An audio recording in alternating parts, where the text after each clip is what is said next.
Ya, assalamualaikum warahmatullahi wabarakatuh. Kali ini perkenalkan sebelumnya, saya Ginanjar Setionugroho. Saya dosen bisnis digital Fakultas Bisnis. Kali ini saya akan membuat video pembelajaran mengenai mata kuliah algoritma dan pemrograman. Pada video kali ini, tujuan pembelajarannya adalah yang pertama, yaitu mengetahui dan memahami konsep pernyataan berkondisi atau kondisional percabangan dalam pemrograman. Yang kedua, mengetahui dan memahami konstruksi dasar kondisi if dan if else. Yang ketiga, mampu menyelesaikan permasalahan dengan memanfaatkan pernyataan berkondisi atau percabangan serta menuliskannya dalam bahasa pemrograman Python. Untuk yang pertama ini kita akan mengetahui dan memahami konsep pernyataan berkondisi. Untuk yang kedua, pada intinya nanti kita akan belajar mengenai kondisi. Di sini kondisinya if dan if else. Nanti kita akan saling berkaitan nomor 1 dan 2. Yang ketiga ini setelah kita mengetahui konstruksi dasar kondisi if dan if else, nanti kita juga akan mengerjakan suatu tugas. Nanti kita akan menuliskannya dalam bahasa pemrograman Python. Nah, ini algoritma dan pemrograman, ini adalah materinya. Kita akan belajar konsep pernyataan berkondisi, kondisional atau percabangan. Ini dalam bahasa Inggrisnya kondisional, dalam bahasa Indonesia bisa berkondisi, pernyataan berkondisi atau juga percabangan, tapi lebih ngetrennya percabangan. Lalu kita akan belajar memahami pernyataan if, juga kita akan memahami pernyataan if else, dan juga ada latihan. Ini agendanya sama seperti tadi. Ada pernyataan kondisional if itu apa, pernyataan kondisional if else itu apa, dan juga latihan soal, dan nanti kita juga akan menerapkannya di pemrograman. Kali ini kita akan belajar pemrogramannya menggunakan Python. Nah, kita lanjut ke pernyataan berkondisional ya. Sebelum masuk ke if atau if else. Jadi pada di sini ini yaitu flowchart, ini juga flowchart. Nah, pernyataan sebelum ke sini kita ke sini ya. Pernyataan berkondisional itu apa? Jadi kita pakai ini aja biar enak. Pernyataan kondisional atau percabangan merupakan pernyataan bersyarat untuk memenuhi tujuan tertentu. Jadi pada intinya yaitu dia pernyataan bersyarat untuk memenuhi tujuan tertentu. Kata kunci atau keywordnya menggunakan if, digunakan sebagai penanda pernyataan kondisional. Jadi ketika kita belajar di Python, lalu kita akan tahu itu if, maka kita itu menandakan pernyataannya kondisional. Dalam Python, penggunaan kata kunci if dapat dikonstruksikan bersama elif dan else guna membentuk pernyataan kondisional dengan jumlah kondisi atau syarat tertentu sesuai maksud dan tujuan program.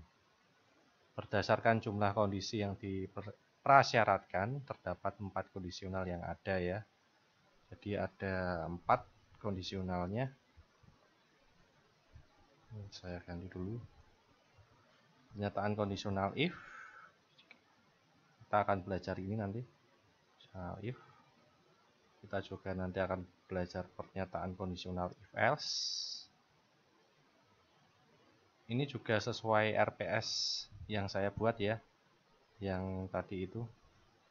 Kalau di sini kita menerapkannya untuk mahasiswa di pertemuan ke-5 ini di pertemuan ke-5 sesuai dengan RPS.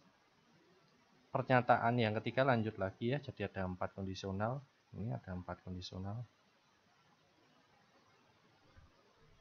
Yang ketiga pernyataan kondisional if, elif, else akan saya buatkan video pembelajarannya di selanjutnya, di video selanjutnya ya, bukan di sini. juga akan saya pelajari juga saya akan buatkan juga pernyataan kondisional bersarang ya, atau nested if ini juga di video berikutnya dengan if else. Di pertemuan ini akan membahas dua kondisional ya, if dan if else.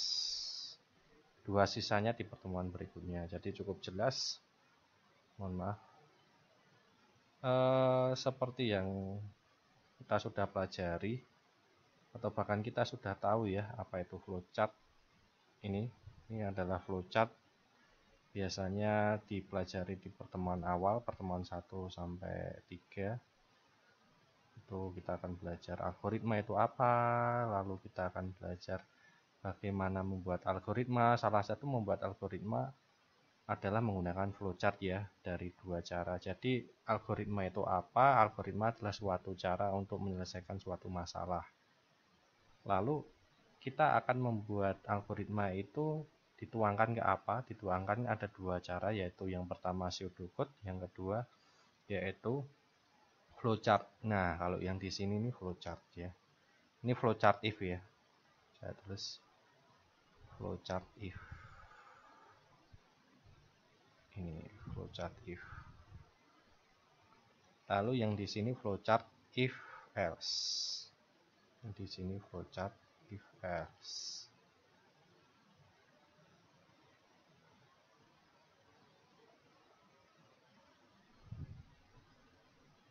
Saya analogikan sudah pada mengetahui semua ya simbol-simbol flowchart.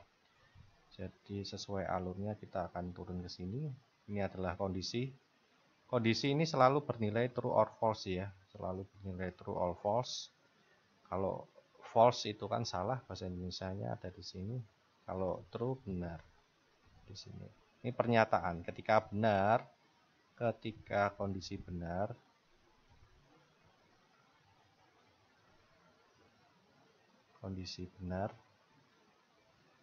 jalankan blok pernyataan. Begitu ya. Blok pernyataan. Nah, lalu yang jadi pertanyaannya adalah ketika salah bagaimana? Karena ini adalah if, ini kan if, di sini if.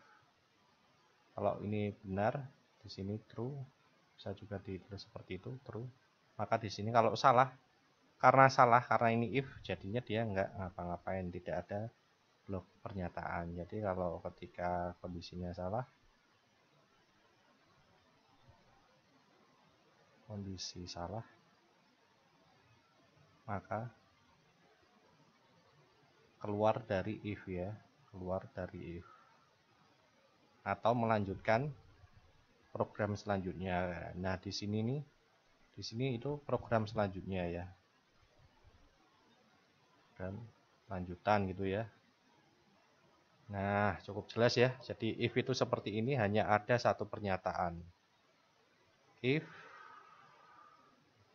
sama dengan itu sama ya, sama dengan satu pernyataan.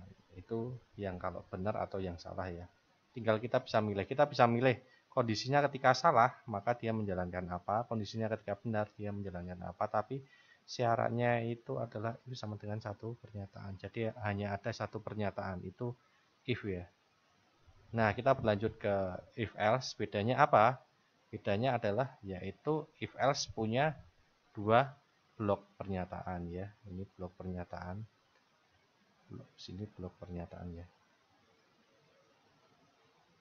Dan jadi ada dua. Jadi if else sama dengan dua pernyataan.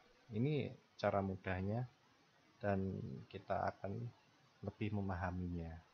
Kalau if satu pernyataan, apakah dia yang benar atau yang salah sesuai dengan kondisi ya, sesuai dengan kondisi. Ini juga sesuai dengan kondisi if. Jadi kalau benar, dia akan mengeksekusi ini ya. Dieksekusi jika kondisinya benar. Yang di sini dieksekusi ketika jika atau ketika itu sama saja ketika kondisinya salah. Nah, ini C itu apa? C dieksekusi setelah A atau B. Kalau di sebelah kiri ini namanya program lanjutan. Ini program lanjutan ya. Jadi keluar dari percabangan. Itu ya, keluar dari percabangan itu ya, percabangannya kan ini ya. Yang namanya percabangan kan ini, yang ini ya. Ini percabangan ini sini. Sini namanya percabangan.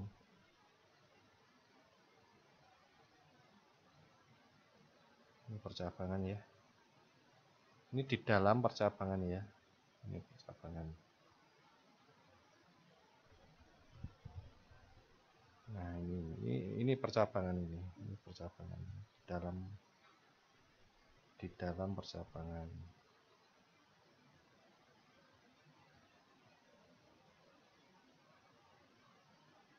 Nah, sampai di sini saya rasa sudah sangat jelas ya.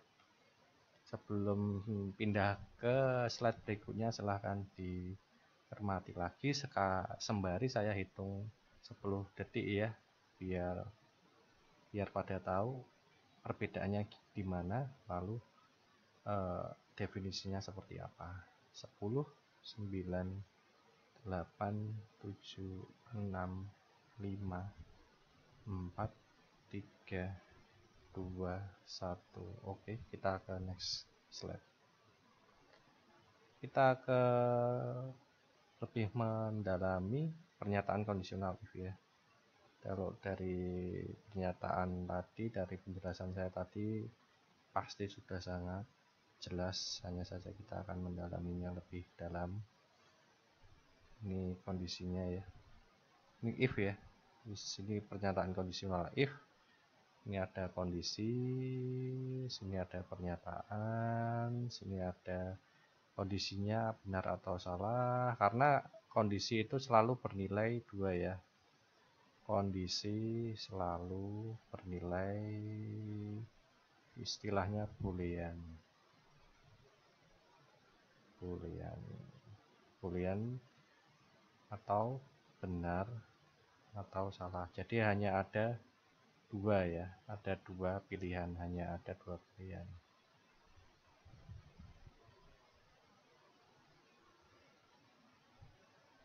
Pilihan gitu ya. Cukup jelas gambarnya. Kita ke definisinya lebih mendalami lagi ya. Pernyataan kondisional if digunakan jika terdapat satu kondisi yang disyaratkan. Di sini sudah sangat jelas. Jika terdapat itu kan. Jadi ini jika terdapat. Jadi ya, hati-hati di situ jika terdapat. Maka ketika kondisinya yang disyaratkan hanya ada satu dan satu pernyataan yang dilakukan, ya kan? Ini pernyataannya. Kondisi berupa ekspresi, ya kan? Kondisi jelas ya, kondisi berupa ekspresi. Maka kita kalau kita memahami ini, maka ketika ada kasus kondisinya cuma satu yang disyaratkan dan juga satu pernyataan yang dilakukan, ketika kita melihat apapun itu, mau kita melihat flowchartnya atau mau kita melihat codingnya, programnya, itu pakai if, maka dia cocok pakai if.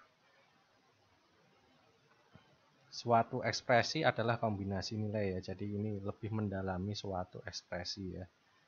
Ekspresi adalah kombinasi nilai, variabel, dan operator. Ini juga sudah dipelajari di pertemuan sebelumnya, di pertemuan 4 kalau berdasarkan RPS. Dalam konstruksi tersebut, apabila kondisi terpenuhi, maka blok pernyataan, ini blok pernyataan bagian tubuh yang diuji dilakukan ya, ketika benar ya. Konstruksi pernyataan kondisional if sebagai berikut. Sebelah kiri dengan satu blok pernyataan, sebelah kanan dengan 3 blok pernyataan. Jadi ini ya. Maksudnya itu di sini. Ini contohnya ada satu pernyataan, satu blok pernyataan ya kan. Konstruksi pernyataan kondisional if ya. Ini if, kita belajar if. Yang sebelah kanan ini kan sebelah kiri satu pernyataan, sebelah kanan dengan 3 blok pernyataan. Nah, ada 3, yang di sini 1, sini 3 ya. Blok pernyataan bagian tubuh yang diuji dapat berupa satu atau lebih pernyataan. Jelas ya, ini lebih menekankan lagi istilahnya di sini. Dalam bahasa pemrograman Python, posisi blok pernyataan dalam konstruksi if, ya kan, ini kan konstruksinya if ya. Tuh, konstruksinya if ditetapkan dengan indentasi 4 spasi ya. Aduh, bentar. Indentasi 4 spasi. Maksudnya apa? Maksudnya dia agak lebih menjorok ya. Dia agak lebih menjorok ini. Ini menjorok ini. Menjorok atau indentasi. Minimal 4 spasi ya. Itu minimal ya. Ini juga pada menjorok, sini menjorok ya kan. Menjorok agak ke kanan ya. Blok pernyataan dijalankan jika kondisi if terpenuhi. Nah, ini blok pernyataannya ini dijalankan ketika terpenuhi. Sudah jelas ya. Saya hitung lagi sebelum ke slide berikutnya. 10, 9, 8, 7, 6, 5, 4, 3, 2, 1. Kita ke slide berikutnya. Nah, di sini kita akan lebih mendalami lagi yaitu ekspresi kondisi. Biasanya berupa komparasi gitu ya.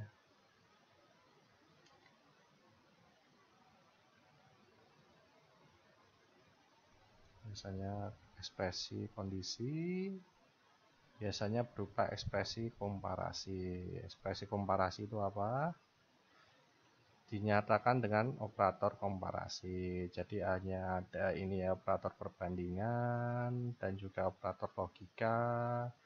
Saya juga sudah menjelaskan operator perbandingan itu ada apa aja. Ada seperti ini, ada 1, 2, 3, 4, 5, 6 operator perbandingan.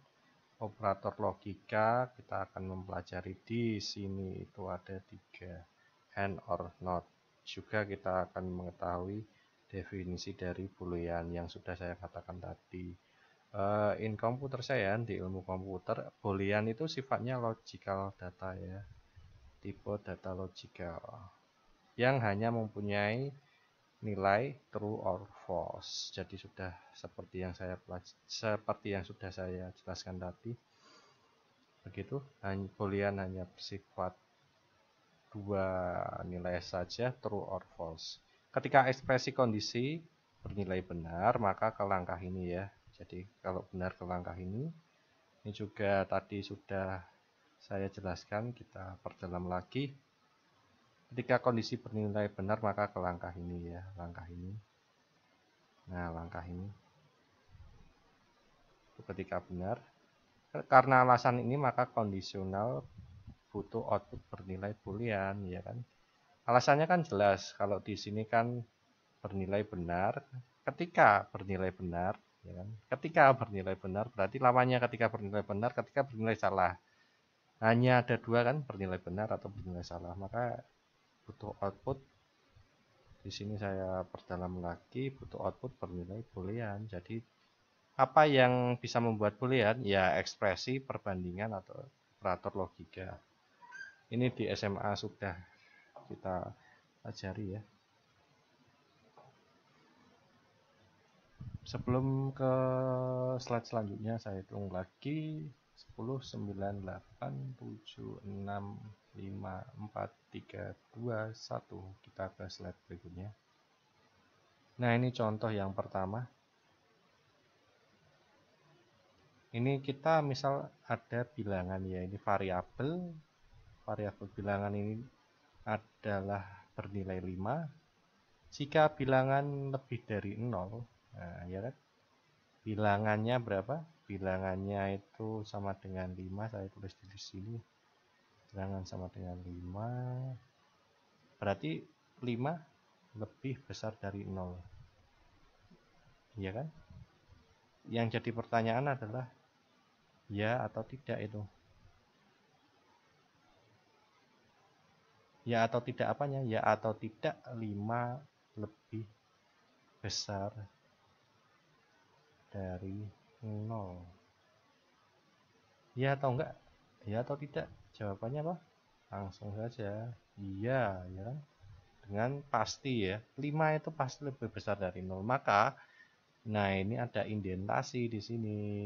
Jangan lupa, ini indentasi. Kalau kita memprogram tanpa indentasi, si bagian sini apakah itu benar atau salah akan dijalankan di Pythonnya. Print, cetak bilangan positif. Lalu ini bagian if-nya di sini ya kan. Ini if, sini if. Ini block if ya. Block if. Ingat block if itu selalu ada ekspresi dan selalu ada blok pernyataan ya. Itu selalu ada ekspresi dan selalu ada blok pernyataan.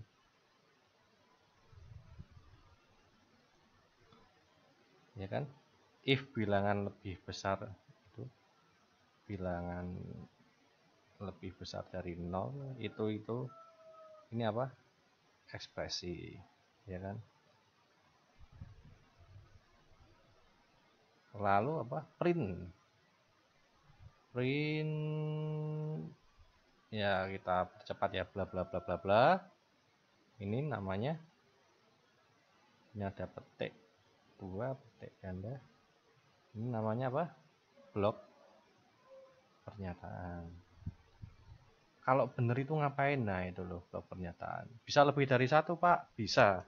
Bisa lebih dari satu asal syaratnya itu indentasi ya. Ini sudah saya sertakan di catatan ini.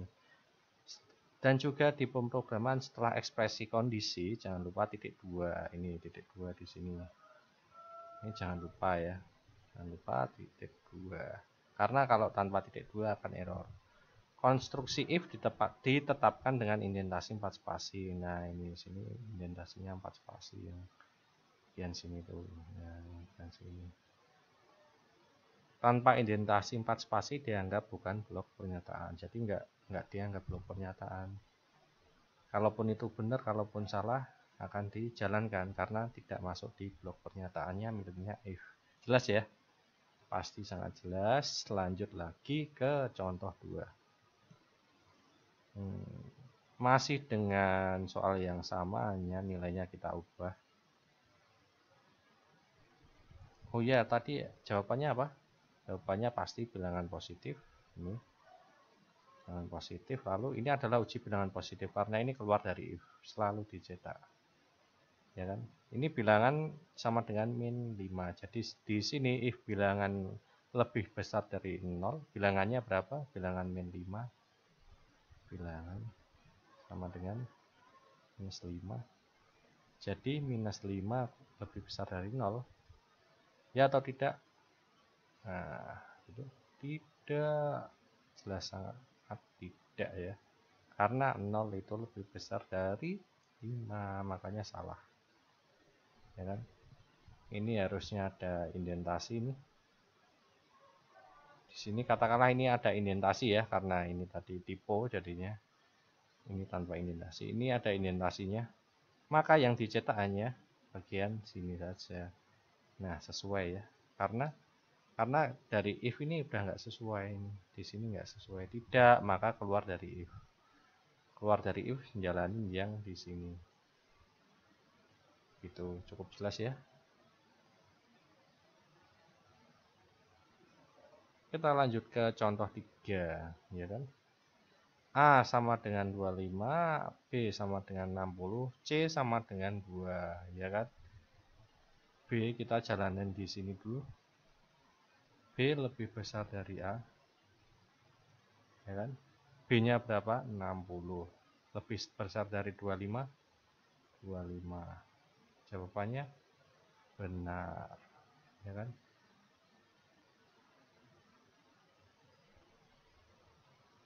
B kita lanjut ke sini. B lebih besar dari C. B lebih besar dari C. Iya enggak sih? Ya, kan kita masukkan variabelnya B itu berapa? 60. Betul, 60 lebih besar dari C. C-nya berapa? 2. Sorry, ini 2. Baru tanda tanya ya. 60 lebih besar dari 2. Jawabannya benar. Nah, gitu ya. Sangat-sangat benar. Nah, jadi B lebih besar dari A itu benar. B lebih besar dari C itu benar. Lalu B and C, ya kan, yang di bagian sini, yang pertama dan kedua, B lebih besar dari A, and B lebih besar dari C itu, maka benar and benar itu kan, benar dan benar, jawabannya yaitu benar, ya kan. Maka ini ada indentasi lagi harusnya, maka ini dijalankan ya, ini benar, maka dijalankan. Seperti itu. Baik, paham ya? Lanjut lagi ke slide berikutnya. Saya hitung 10, 9, 8, 7, 6, 5, 4, 3, 2, 1. Nah, kita lanjut ke pernyataan kondisional if else. Kalau tadi itu if itu hanya ada satu kondisi yang disyaratkan, kalau if else itu ada dua. Gitu. Nah, ini ya, pernyataan kondisional if else. Digunakan jika terdapat satu kondisi yang disyaratkan dengan dua pernyataan sebagai akibatnya, ya kan? Pernyataannya sebagai akibatnya itu ada dua, yaitu if else. Dalam konstruksi if else, apabila kondisi terpenuhi, maka blok pernyataan satu dilakukan. Ini kalau kondisi terpenuhi, atau dengan kata lain true atau benar. Jika kondisi tidak terpenuhi, nah ini kondisi tidak terpenuhi, atau apa? False atau salah. Blok pernyataan 2 dilakukan. Secara singkat, pernyataan kondisional if else sebagai berikut ya. Ini konstruksinya. Ini ada if, kondisinya apa, titik 2, jangan lupa else, titik 2 juga, lalu blok pernyataan. Gitu. Kita coba pelajari ini tuh apa sih, ya kan? Ini kondisi yang diuji, jadi dari sini kondisi yang diuji. Kalau benar ke sini, atau ini bagian tubuh if, ya kan, di sini ada if, ya kan, if-nya kan di sini if. Kalau benar maka masuk ke sini bagian tubuh if, ya kan. Kalau salah ini berarti di sini else, ya kan. Seperti ini. Kalau tidak di sini else.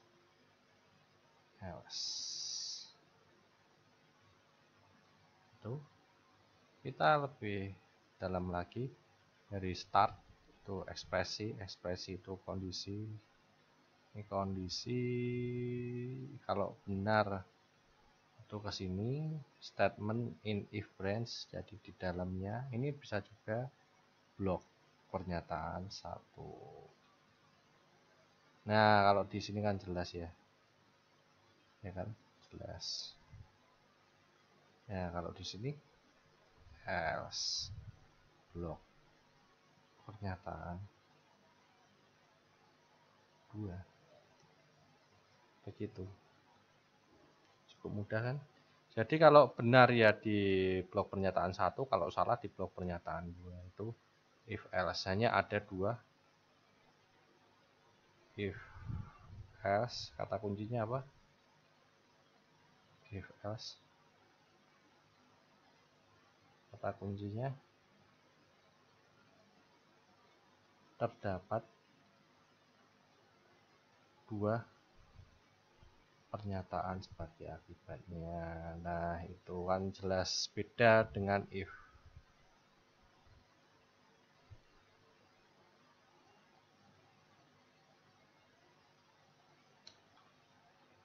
Lanjut. Ya, di sini dulu ya, saya hitung lagi ya. 5, 4, 3, 2, 1. Sudah cukup jelas ya, jelas sekali. Lanjut. Ini pernyataan kondisional if else ya. Bukan kondisional if ya, saya tipu lagi. Ini if else. Saya perbaiki ya. Oke, tulisan aja.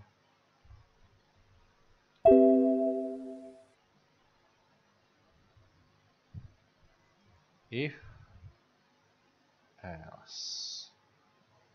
Nah, ini sudah cukup sangat familiar, saya sudah jelaskan tadi ketika kondisinya nilai benar ke langkah yang di sini, ya kan. Ketika salah yang dijalankan ini,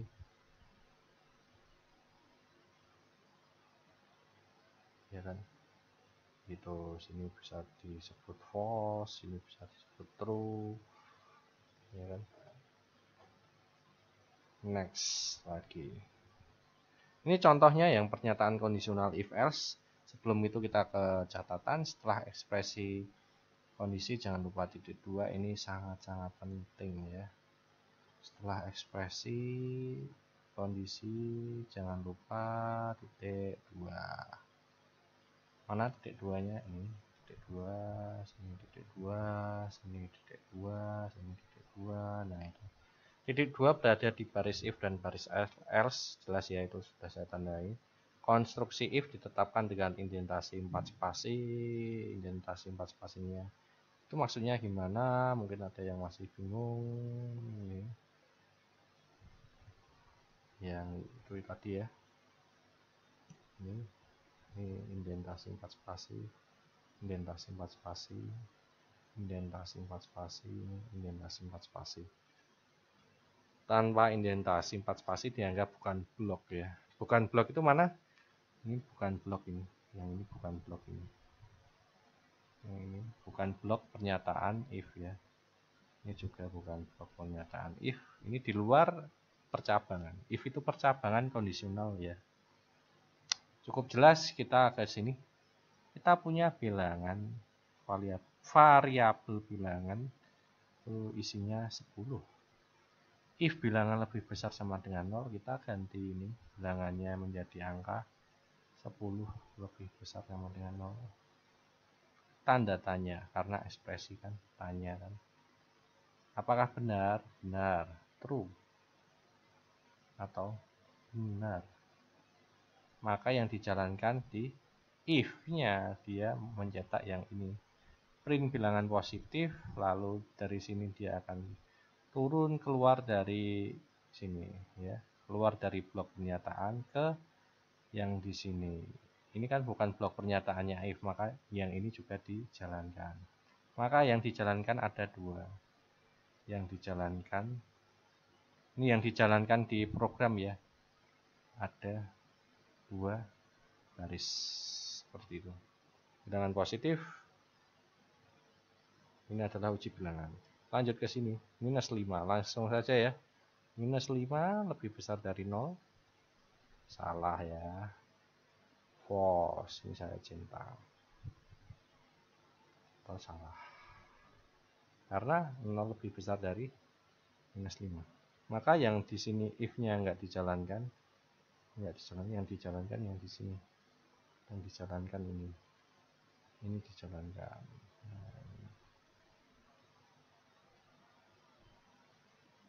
Else-nya yang dijalankan. Print bilangan negatif, ini adalah uji bilangan. Nah, benar ya. Oke, sampai di sini. Jelas ya. Saya hitung lagi 10, 9, 8, 7, 6, 5, 4, 3, 2, 1. Next. Ini latihan soal buat aplikasi ya. Ini pseudocode ya kan. Yang pertama ini aplikasi deteksi umur sudah dewasa. Pseudocode-nya seperti itu. Begin input suhu, kita langsung ke pemrogramannya saja di sini. Ini seperti ini kan biar enak. Ya kan? Input suhu, katakanlah kita punya variabel suhu bernilai 40, ya kan? Lalu ekspresinya apa? If suhu lebih besar dari 37.2, ya kan? Ini ada indentasi, sudah langsung dibuatkan. Apa? Show tinggi. Oke, berarti print ya. Print ini suhu tinggi bergejala COVID-19. Seperti itu. Apakah ada lagi? Oh, ini keluar dari NIF ya. Habis show keluar dari NIF. Ini masih di blok blok pernyataannya if, kita biar keluar dari if-nya di indentasinya kita kembalikan seperti normal. Nah, di sini. Lalu kita ada itu print apa itu? Print yang bawah ini loh. Nah, ini print terima kasih sudah menggunakan sistem ini. Nah, kalau seperti ini harusnya yang tampil ada dua ya, suhu tinggi bergejala COVID-19 dan terima kasih sudah menggunakan sistem ini. Kita coba run.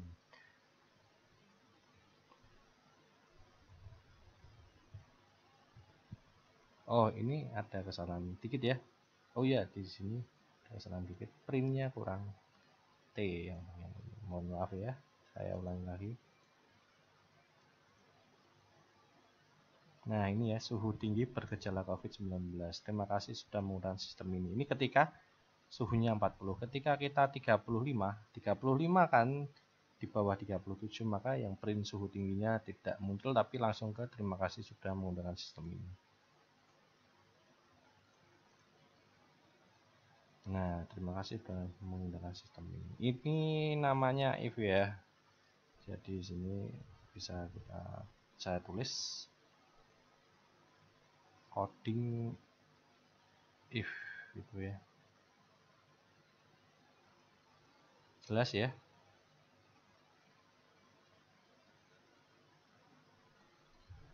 Kita berlanjut ke yang nomor 2, ke slide lagi. Jadi jawabannya seperti itu tadi. Kita belajar ke pernyataan kondisional if else ya. Aplikasi cek sudah dewasa atau belum. Ya, kita lihat dari pseudocode-nya sudah cukup sangat jelas ya, karena pseudocode itu menggambarkan algoritma. Lalu kita implementasikan ke pemrograman di Python. Makanya itu kita sudah sampai di tahap yang nomor 3 ya. Kita sudah sampai di tahap yang nomor 3, ya. Yang nomor 3 maksudnya di sini itu yang nomor 3 itu yang di awal tadi ya. Kita lanjut ke RPS di awal tadi itu. Nah, kita sudah mencapai sasaran ini ya. Mampu menyelesaikan permasalahan gitu ya.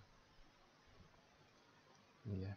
Mampu menyelesaikan, jadi indikatornya sih mahasiswa sudah mampu ya, mampu menyelesaikan permasalahan dengan memanfaatkan pernyataan berkondisi atau percabangan if tadi serta menuliskannya dalam bahasa pemrograman Python. Jadi sampai di sini indikator kebisaan mahasiswa sudah bisa didapatkan. Itu coret-coretan kita belajar tadi ya. Seru kan? Ya, seru ya.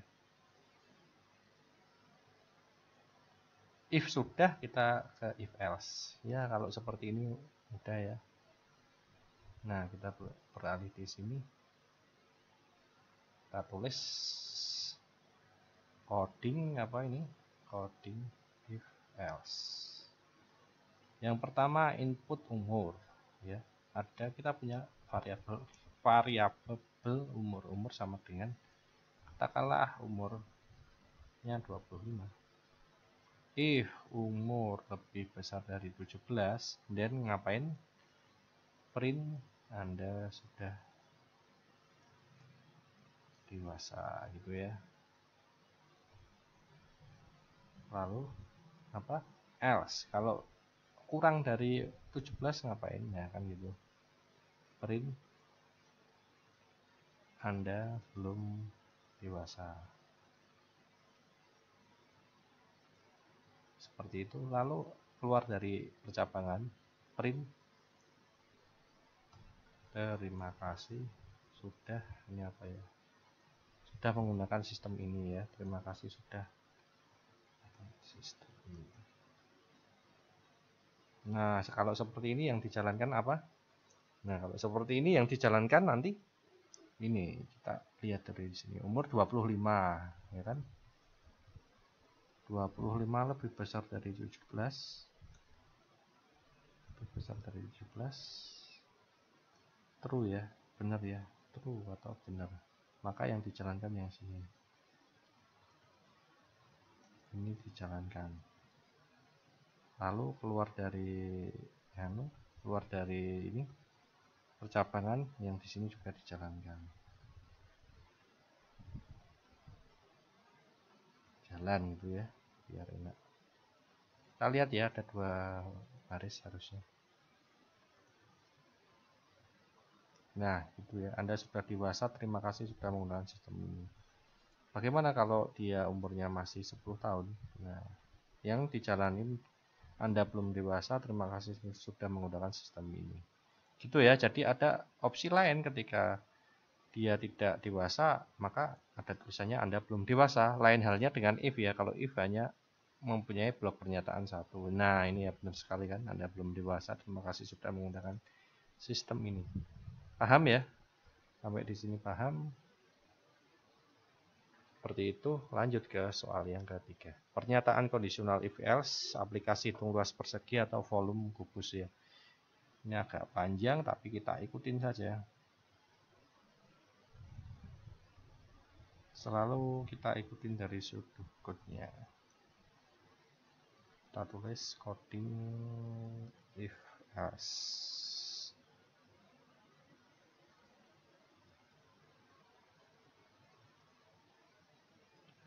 Input pilihan ya. Pilihan, kita punya variabel pilihan sama dengan misalnya pilihannya 1 gitu kan. Ini misalkan aja kan. If if pilihan sama dengan 1, terus ngapain? Jangan lupa titik 2 ya. Ngapain? Kita tulis di sini. Ini saya enter biar agak naik. Seperti ini kan enak. Nah, input sisi ya kan, sisi sama dengan, katakanlah kita punya sisi berapa, 4 ya kan. Lalu luas, kita menghitung luas. Ini 2 blok pernyataan ya, jangan lupa ya, ini ada 2 blok pernyataan pakai 4 indentasi, spasinya 4 ya, jadi masih di dalam indentasi ya. Luas sama dengan sisi dikali sisi, seperti itu ya. Harusnya 16 kalau di situ. Lalu print luas persegi adalah titik 2 luas, seperti itu ya. Kita buat else ya, else di sini, else titik 2 ketika pilihannya bukan 1 ya. Jadi ketika pilihannya bukan 1, maka masuk di else ya. Input sisi lagi, sisi punya 4 katakanlah. Lalu kita menghitung luas, ini volume ya harusnya, volume sama dengan sisi kali sisi kali sisi, karena sisi pangkat 3. Print volume kubus adalah titik 2 gitu kan. Titik 2 bisa, ini sama dengan juga bisa, ini sama dengan, kita mengikuti itu aja. Volume, lalu print apa itu, show, press any key to continue. Nah, seperti ini. Nah, ini pilihannya 1, maka harusnya dijalankan di sini. Nanti sisinya itu 4, berarti 4 kali 4 16, maka luas persegi adalah 16. Press any key to continue, harusnya seperti itu kalau dijalankan. Nah, luas persegi adalah 16, press any key to continue, itu karena pilihannya 1. Kalau pilihannya katakanlah 7 gitu, maka yang dijalankan adalah else, maka sini berapa, berarti 64 ya, 64. Volume kubus adalah 64, seperti itu. Nah, volume kubus adalah 64. Nah, ini adalah contoh pemrograman implementasi dari if ya, yang sudah kita pelajari bersama percabangan ya. If kita juga belajar if, juga belajar if else, mohon maaf, if else. Jadi kita sudah mengimplementasikan ilmu kita yang kita pelajari tadi itu, penjelasan mengenai percabangan, penjelasan mengenai code, mengenai if itu bagaimana, flowchartnya bagaimana. Jadi kita sudah belajar itu, belajar juga if else itu seperti apa.